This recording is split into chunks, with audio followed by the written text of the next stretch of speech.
Okay, we want to say welcome to Coach Drinkwitz and Coach Day. Thank you guys so much for coming on your last day of preparation to join us for this news conference. We will begin our news conference by asking our head coaches to make an opening statement about their week in North Texas, and then we will move on to questions from the floor. And again, we'll be here for approximately a half hour. Coach Drinkwitz will come to you first for an opening statement. Yeah, I just want to say our appreciation for being included in the 88th Goodyear Cotton Bowl Classic. It's been an unbelievable event. It starts first with people, and the people of the Cotton Bowl Classic have been unbelievable as far as hosting and taking care of our needs, making sure that we have everything we need to, especially on Christmas, around the holidays, for our families, our players to feel the warmth of the holidays here in Texas was really important and very appreciative to them. But now we're to the point where it's about the game, and our focus needs to increase on the game. It's a great opportunity to be in a New Year's Six, but it's really important to play well. To have 34 days off and play is a real challenge, and so our focus is to try to focus on the fundamentals, the things that are really going to matter: pre- and post-snap penalties, ball security, tackling. And so today in our Fast Friday, that's going to be an emphasis for us to try to make sure that we play a clean game. Obviously, we've got an incredibly talented opponent. They have all the makings of a championship football team. Probably the most explosive team that we've played offensively, with the combination at running back, tight end, and wide receiver. Their offensive line does an incredible job of both protection and establishing lines of scrimmage. Defensively, their front six is as tough and as strong as anybody in the country. I don't think their back end has a whole lot of weaknesses. Their nickel player, I think, is a very talented player because of his ability to play both man and disguise coverage. And then obviously their special teams are elite. So tremendous challenge for our football team, but we're excited to play, and I know our guys are ready to compete at a high level. And so appreciative of the invitation to be here, and appreciative of all the opportunities that were afforded to us while we were here. Thank you, Coach. Now, Coach Day. Yeah, and I'll echo what Eli said about just how great everybody here at the Cotton Bowl has been. Was here in 2017 and talked for a long time about the hospitality that all the folks here shared with our team, and it's been the same. It's been better. It's been better, and like Coach said, being here for Christmas is a different experience, but our guys have really enjoyed the week, but we've also had a great week of practice. Practice in a first-class facility like we're in right now, made it easy and seamless. And again, a lot of people have a lot of pride in this bowl, and so it's an honor to be a part of. Practice has been good all week and ramping up to the game. It started back in Columbus as we, had our fundamental phase and then game plan phase, put that in, and then came here and went through a week of practice. It's been exciting to see our team, rally around our quarterback, Devin Brown, who's going to be starting his first college game in the Cotton Bowl against Missouri here, who's a great team, very well coached, very talented, good in all three phases, play complementary football, and have a lot of momentum. So we know it's going to be a battle tomorrow night, and our guys are excited for that. All right, Coach, thank you so much. Let's go to questions from the floor. Remember, raise your hand, the microphone will come to you. And I think our first question will go on Coach's left here on the aisle. Andy Anders, 11 Warriors, is for Ryan Day. You've got a few guys in this game, Xavier Johnson, Matt Jones, and Josh Proctor, that have been with the program a really long time, have actually seen out their full collegiate eligibility with the team. Just for those guys, what's it been like to see them go through this process for their final game? And I guess what will the emotions be like afterward when they depart from the program? Yeah, we're going to petition to see if we can get some guys some eighth years and see if that's possible between COVID and medical. And these guys have been in the program a long time, and each guy has their own story. And I think with a lot of the focus around the transfer portal and everything that's going on across college football, these guys embody what it means to be a student athlete. They're all going to have great NFL careers, but they've made an impact. They've left a legacy behind in their rooms. All of those guys have been leaders. They've come up and really developed within the program. and left something behind for the younger players. And that's the sign of somebody who, really takes a lot of pride in where they're at.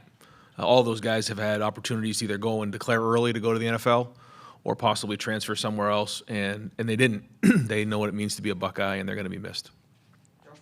Josh Proctor specifically, just his story, battling back from season-ending injury, how last year went. Just what does his story, I guess, say to you, and what does it maybe say to other players for the future? Yeah, resilience, perseverance. We have our senior tackle, and Josh got up in front of the team and shared some things that were private, but he just kept putting one foot in front of the other, and now you're seeing him play his best football. Always believed that Josh is one of the most talented guys coming out of high school, and now he's put it all together after going through a lot of adversity. Certainly the injuries were well documented, but he stuck with it, and he's resilient, and he's stronger for it. And not only is he going to have a great NFL career, but he's going to be a great husband someday, a great dad. And I know he wants to play his best football and finish this thing the right way tomorrow night. Let's go here on the right side, right here. Joey Coffin, Columbus Dispatch. Question for both coaches. This is the first year for bowl games where you can use the helmet technology for communication. Was that something you guys will take advantage of? If so, if not, why or why not? Yeah, we spoke about this, had a discussion about it, and I think we both agree. I don't want to speak for you, Eli, but that down the road it makes a lot of sense. But to try to, with everything going on right now, to try to manage a game without having done it all season, we felt like it was probably something we want to have a spring practice and a preseason to work through because of the unintended consequence for something new, a new variable. I don't know if you want to add anything to that. Yeah, December's got enough challenges for us to try to figure out how to communicate on the sideline, and get the communication in was just something that didn't make a lot of sense for us. And so, Coach Day and I have a good working relationship, and made a call and decided that made the most sense for us. Go in the front row here on the left side.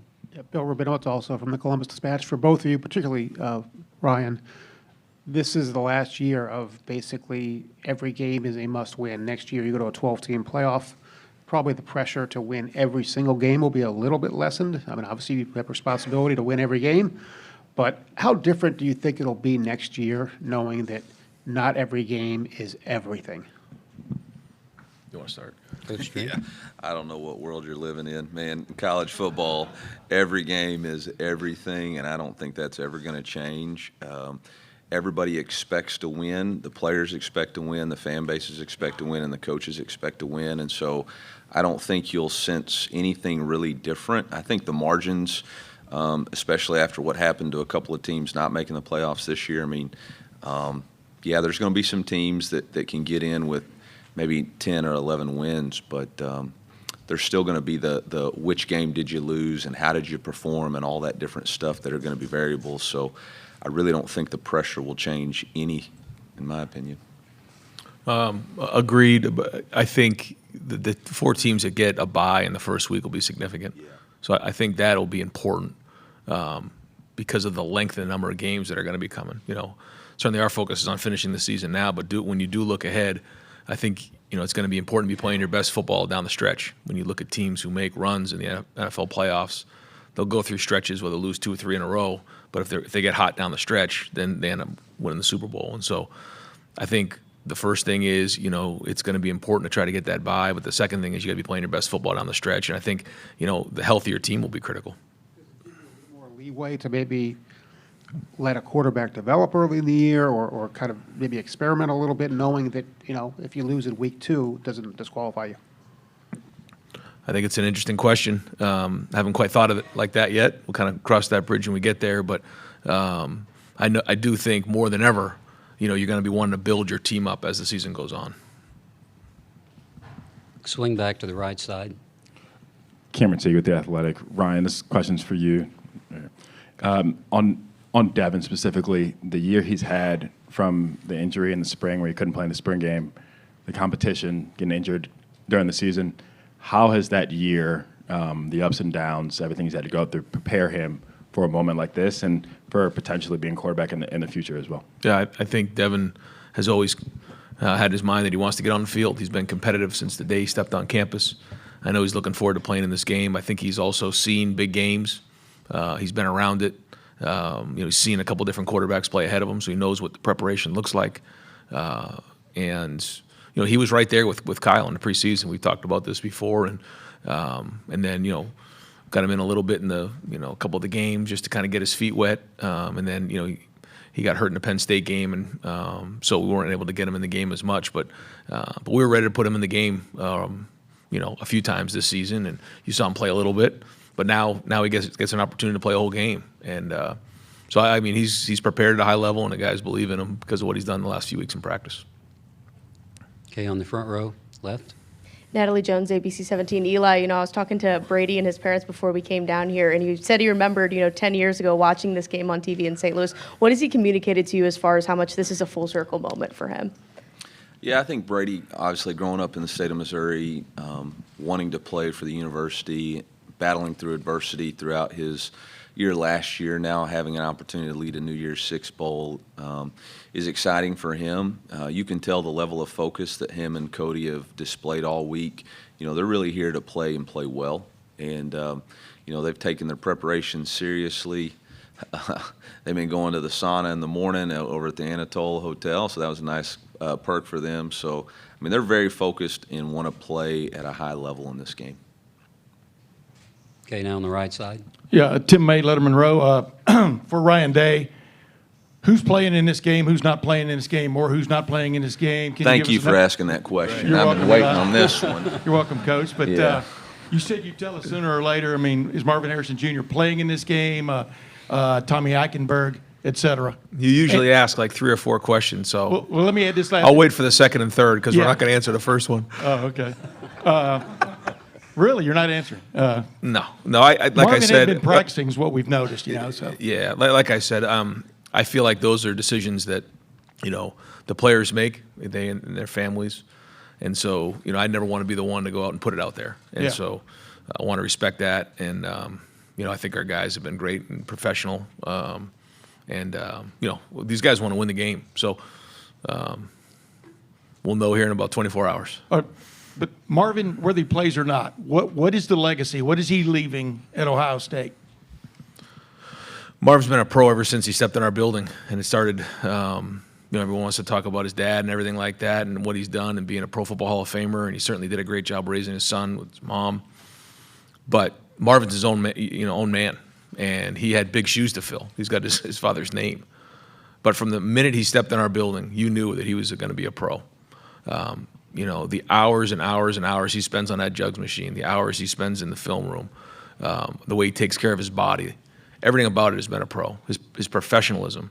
There's been times where after a game, I'll come over to the facility, and maybe it wasn't even a drop pass. He's in the facility after a game hours, catching the ball, going over that same one again because it didn't get right in the game. And I think that legacy that he's leaving behind to the younger players is tremendous. And I think it's been said publicly, so I don't think I'm putting him out there. But when you ask him, what do you want to do in football? He says, I want to be the best receiver to ever play the game. Like, whoa. And your habits have to reflect that. They do. And that's what's special about Marvin. Let's go on the far back on Coach's left for the next question. Eli, Ben Arnett from KOMU TV in Columbia. You've extended both your coordinators in the last week. Can you give us a sense of the impact that both Kirby and Blake have made in their time, changes, attitude, just kind of the imprint they've had on your program and their various sides of the ball? Yeah, you're only as good as the people you surround yourself with, and I think there's been incredible vertical alignment within our coaching staff where both Kirby and Blake utilize their unique personalities to communicate the message of the head coach to their side of the ball. We have a sign in our staff meeting that says low ego, high output, and preference versus performance. And I think both of those guys reflect that immensely. Low ego, it's not about them, it's about what's best for our program and our team in order to win. They're not concerned about either side of the ball stats. They just want to work together to find the best way for our team to win. And, neither one of them has worried about preference. Both of them came in unique situations, tried to utilize the foundations that were already laid to best help our players get up to speed the fastest. And this day and age in college football, that's not usually what it is. Most coaches come in with big egos trying to prove who they are. These guys came in with, hey, I just want to help us win. And very appreciative to them and their families, and very appreciative to our administration for stepping up and helping us create a place that is where they want to be. And so, we wouldn't have the season we have if it wasn't for Blake Baker and Kirby Moore and the way they've coached and related and communicated and connected to our football team. Okay, you're on the second row, or first row. Joe Nugent, NBC4 Columbus for Ryan. This will be the final game for Gene Smith as the athletic director. How much credit does he deserve for what Ohio State football is today? Yeah, where do I start?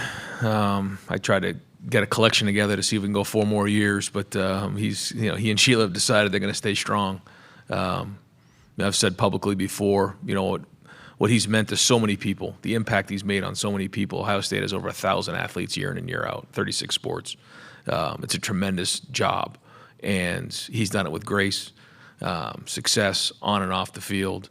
But the impact he's made on people is really what it's all. When it's all said and done, that's what this is all about. The reason you get into coaching, the reason you become an AD is to have an impact on people.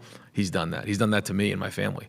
The opportunity he gave me as a first-time head coach and to believe in me and the support he's shown and his guidance over the years has been tremendous. I don't know all the ADs that have come before, but he's one of the best of all time. Second row on our first row. Frank Cusimano, KSTK in St. Louis. Coach, can you discuss, in addition to what he's done on the field, the overall impact of what Luther Burden has meant to your program? Yeah, it's going to be hard to measure as of right now. But I will say, 2 years ago, we were a 6-6 program that, for me, frankly, had a lot of talk but not a lot of results. And for Luther to choose to come to the University of Missouri when he had some other opportunities, and then for us, not only for our program to back it up, but for the state of Missouri to back it up through NIL and other opportunities to market Luther, I think it's created a place where other players know, hey, I can go there, create my own brand and value for myself at the University of Missouri. I don't have to go somewhere else outside of the state. Resulted this year with Williams Nwaneri, who was consensus #1 D lineman in the country. Well, I shouldn't say consensus. In one of the 6 rankings, he was #1 in the country. But to choose to play here. We've had other players in the portal choose to come back. And I don't think that would have happened had Luther not chosen to come here. And then I can't say enough about the maturity and growth that he's made as a player off the field. Last year he relied mostly on talent. Now he's relied on preparation. And when preparation and talent come together, you have an opportunity to be a special player. And that's really what's happened with him. Okay, here on the front row, here on Coach's right. Aaron Ladd, KSHB 41 out of Kansas City. Wanted to ask about your big 3. You talked about Brady, you talked about Luther. Add Cody Schrader in there. Yep. What impact did those 3 make on getting you to this point? What impact will they make on the game on Friday? And then specific to Luther and Brady, what impact do they make going forward? Yeah, it's going to be hard to say, but those 3 together have had a tremendous impact on our team. And I think it's been because of the dedication that they've put in outside of just the games. Their work ethic, their preparation, their lifestyle outside of the game of football reflects on the field. Cody Schrader is one of the best stories in college football, a young man who bet on himself, walked on from a Division II school, started 8 on the depth chart and worked his way up to being a complete running back, a guy who I believe has an opportunity to play in the NFL. And means nothing more to him than to play for his teammates. And the connection that him, Brady, and Luther, and Theo, and Javon, and X, and Armand, and Cam, and Connor have is pretty special to watch. I think the coolest thing about all 3 is they really don't care who gets the credit. They just want to win. They just want to win football games. And there's been games where Cody's the man, and we celebrate it, and there's been games where Luther's the man, and it was celebrated. And I think at the end of the day, that's what's made our season so much fun, is there wasn't the drama. There was just, let's win, and let's find a way to win. Let's go toward the back here on the outside aisle, right side. Clint Schweitzer from Starcade Media. Coach Drinkwitz, this has been a very, the team has been so tight-knit all year, and to culminate here with an event like the Cotton Bowl versus the last 2 years, playing in bowl games that were before Christmas, spending the holidays together, what has that meant for kind of team chemistry and the camaraderie that's existed all season? Yeah, I think it's just been a fun way to finish off the year with an opportunity to play in a New Year's Six bowl and spend some more time together, quality time, to have Christmas morning together as a team, something they'll always remember and be able to share. I think it was a great ending to a great season. Okay, let's move back to the left side. I think the mic's on the third row, okay. Tyler Danberg, Scarlet and Gray Sports Radio. Ryan, in what ways has the offensive line made strides this year, and what needs to improve tomorrow night? Yeah, I think we found our identity in the run game probably about midway through the season. Certainly getting Trey back made a huge difference. That was a big part of it as well. And then it started to flow from there. This game's going to be just like any other game. It's going to be one up front, and so our guys have to play well. But I feel like, that last third of the year, we started to pick it up in that area. We understood, what we were up front, what our backs could do. And so then I think we grew from there. Plus, you had, Josh Simmons, who came in the summer, hadn't played at a Power 5 school before, was learning the offense. We had a redshirt freshman at center. And then Josh Fryer was really a first-time starter at right tackle. So I think they gained more experience and got better as the season went on. Next question comes from the left. Ari Wasserman with The Athletic. This is for both coaches here. Eli, you mentioned earlier on in the press conference about all the stuff that you guys had going on in December. I was just wondering, if you were in charge, both of you, of the recruiting calendar, what would be the thing that you would change about the way things are going right now in that realm? I mean, that is a loaded question. I don't know that there's any one thing that has to be changed. I think there has to be a collective group that gets together and decides that really we have to rearrange a lot of it. There's no other, we've talked about the 12-team playoff. There's no way possible for us to have a 12-team playoff next year and be recruiting in an open period and have transfer portal additions and subtraction going on and preparing for a game. It's just not possible. So there's going to have to be a reset of college football, looking back, okay, this is what we've become now. Right now we've got like a wheel with a bicycle wheel, and we've taken the middle part right out. And then we just decided, all right, we'll just see how it figures out. We got to start all over and build it back out again, and it's going to start with having to figure out the calendar. I don't have a simple answer for you.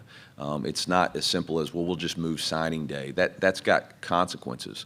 The reality of it is the decisions that have been made have not been thought through about what are the unintended consequences of just saying, all right, we'll have 2 transfer portals.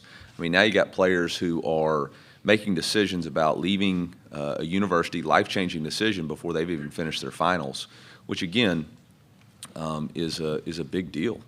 We're here to, like Coach said, we're here to influence and impact people, and the number one way we can is for them to get an education.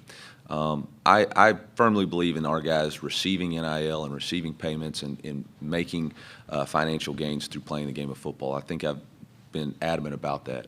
But I also understand that getting a degree is going to be significantly more important for them in their future. I think not only for having that and being a positive contributor to society, but for a lot of these guys, they're going to be the first in their families to get a degree. And now they change the trajectory of their family tree forever, because now it's a standard for that person's family to go get a college degree. And so, again, unintended consequences of all the things adding up into 1 month, and it's just not possible for us to continue forward with this cycle. Yeah, I agree with really everything Coach just mentioned. I think when big decisions like this need to be made, we struggle in college football because everyone's coming at it from a different point of view. I mentioned this before. Coach has got his issues, we have our issues, different demographics, different size of school, group of 5, Power 5. But we've got to figure out a way to make, first off, December work. December's not working.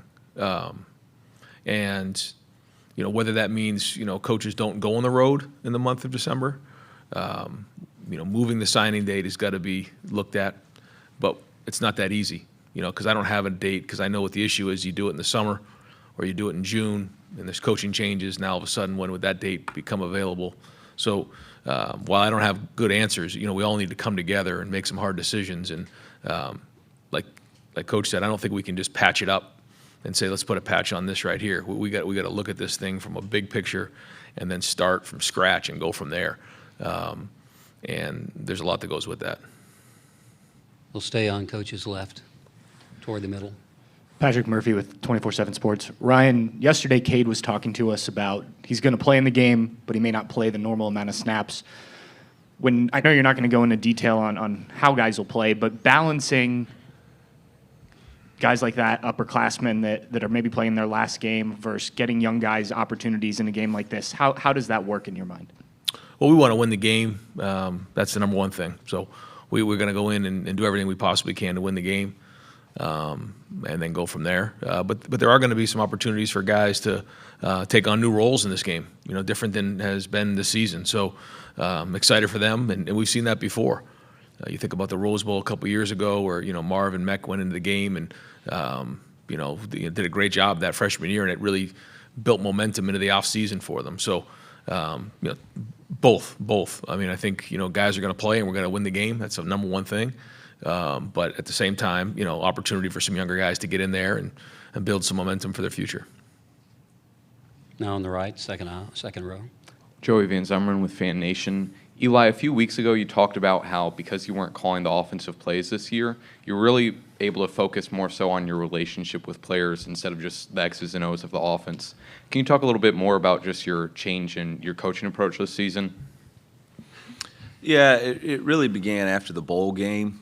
Going back to the month of December, I wasn't doing the best that I could for our football team. We have a sign in our building that says, do your job, put the team first, right? Embrace your role, put the team first. And I wasn't doing that. I wasn't embracing my role as the head coach. I was trying to hold on to my ego of being the play caller. And I needed to step back and say the job as a head coach is to build this team, empower other people to do their jobs, and really build connections amongst our players from player to player, coach to player, and from our university to, or from our team to our university and community.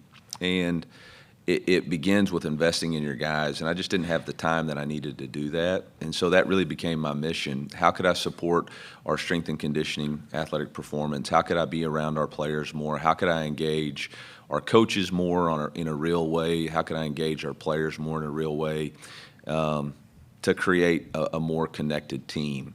Football is a powerful game, and there's always elite teams, but it's really not about elite talent. It's about elite teams. Ryan alluded to it earlier, when NFL teams get on a run, it's teams that are connected. And I felt like, we needed to be more connected so that when that moment came and we broke through, we would be able to sustain it.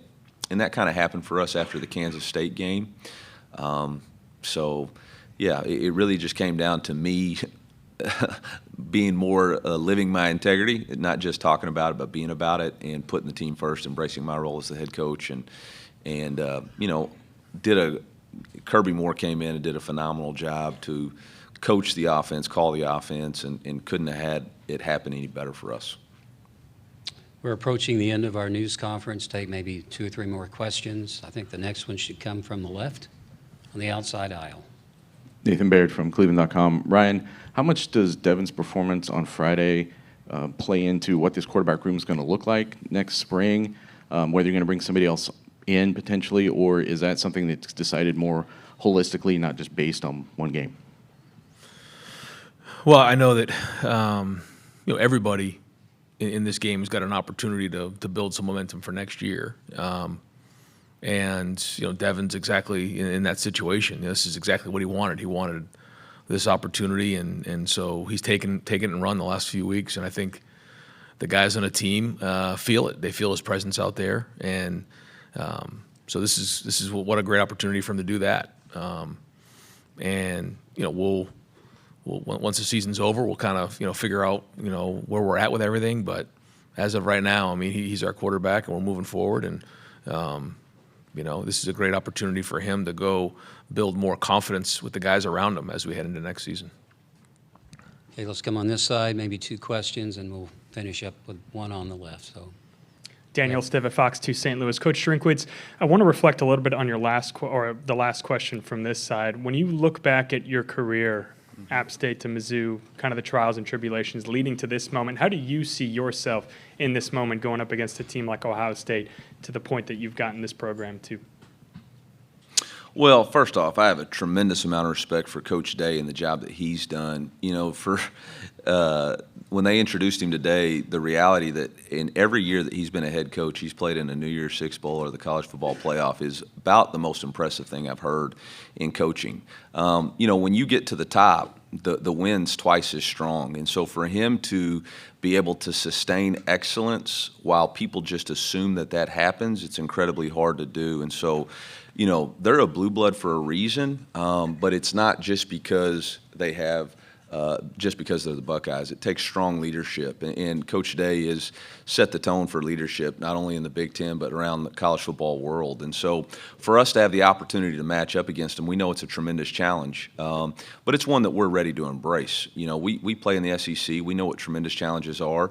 The one thing when you watch their tape is you see a team that is very similar to the elite teams in the SEC. They're built in the trenches. They have dynamic playmakers on the outside. They're going to play man-to-man, in your face, check your breath defense, and you're going to have to make plays. And that's the way we designed our team with Theo, with Luther, with our quarterback that can create with his feet. So, it's going to be a tremendous matchup. We're going to have to do the things that we know to do, which are to play clean football before and after the snap. We're going to have to be great tacklers. Their running back is an elite player, and we're going to have to limit takeaways, and we got to take care of the football. So it's going to be a tremendous challenge, but we're excited for the opportunity. I mean, this is why you coach college football, to get an opportunity to play against teams like Ohio State. Okay, 2 last questions here on the right, outside aisle. Yeah, Rob Aller, Columbus Dispatch. You've both referenced the changes that have happened to college football, and more are coming, I'm sure. To look at it big picture, Chip Kelly was very vocal about what he thinks where the game should go, separating into larger divisions. Just curious what you think of his comments, where you see this sport going. Man, I'm just trying to beat Ohio State. I just listed all the issues with going against their game plan. He lives on the beach, man. I mean, he's got time to, look at the waves and figure out this stuff. I'm trying to figure out what my kids are getting for Christmas, and I had no idea. So I don't know where the game's going. I know it's the greatest game in the United States of America. College football is unbelievable, and it's an opportunity for young men to get to do something that they wouldn't get to do outside of the game of football. God's given them an incredible gift and talent to play the game at such an elite level, and I just don't want to see it disappear. And I do think that there's been such a grab for the finances, the financial part of it with the TV stuff, that we've lost a little bit of why we're doing it. And what's best for the student athlete. And I will say, I really felt like this in August, and I still feel like even Chip carried out the message. At some point, football's got to make decisions that impact just football.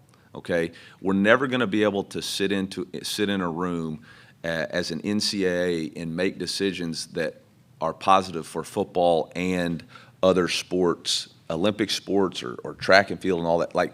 We don't live in the same realm. And so at some point, we're going to have to make decisions that are just about football in order for us to have the success and sustainability that we want. For student athletes to have to play a soccer game all the way across the country on a Tuesday night and then come back and take a final the next day, that's really challenging. And that's a really tough, because at the end of the day, those are football decisions that are being made. Yeah, I agree. I think we can probably talk about this for hours. Obviously, I know Chip very well, and he's very well thought out. He's always been a guy who thinks outside the box, and I think it's going to take a little bit of that thinking here. It's something that maybe we're not all used to, but something that's best for the student athletes. And it's going to take some creative thoughts, and then it's going to take a lot of hard work to actually execute it and then enforce it. And I think we all know that, but I think that's why we need to get some of these great minds in a room together and get this thing figured out. There's a quote that says, ideas are everywhere, execution is everything. And that's what it's going to come down to. I mean, everybody can have ideas, but at some point we got to get in a room and execute the ideas to create the college football that we want moving forward.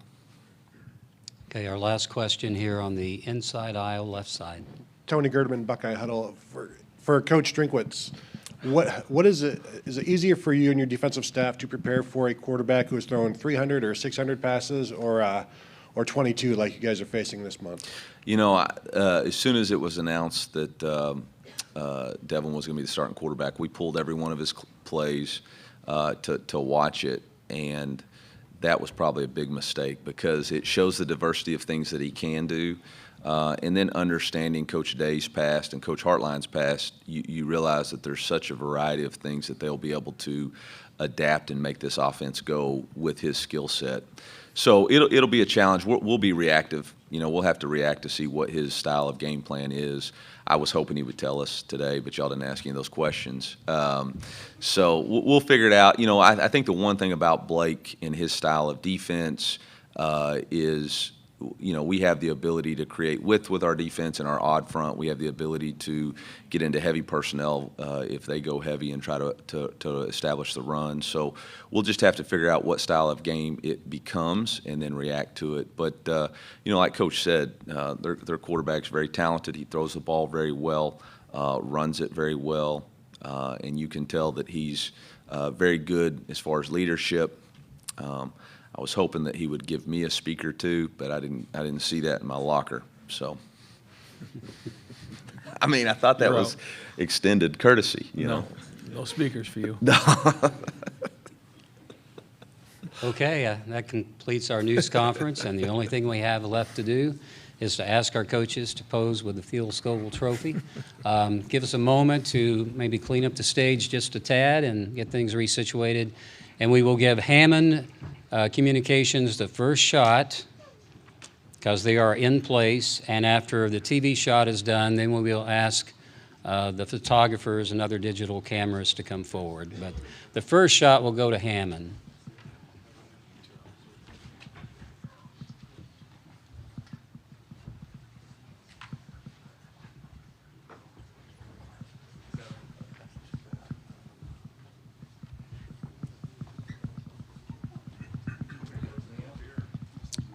We look good, Scotty?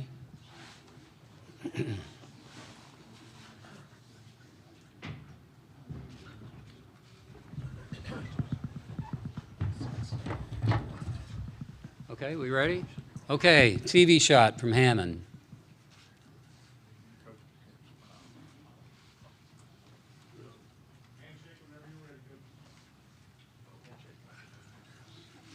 Yeah, look like you are like one another.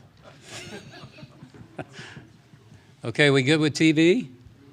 Okay, let's go to everybody else. Photographers, front of the stage.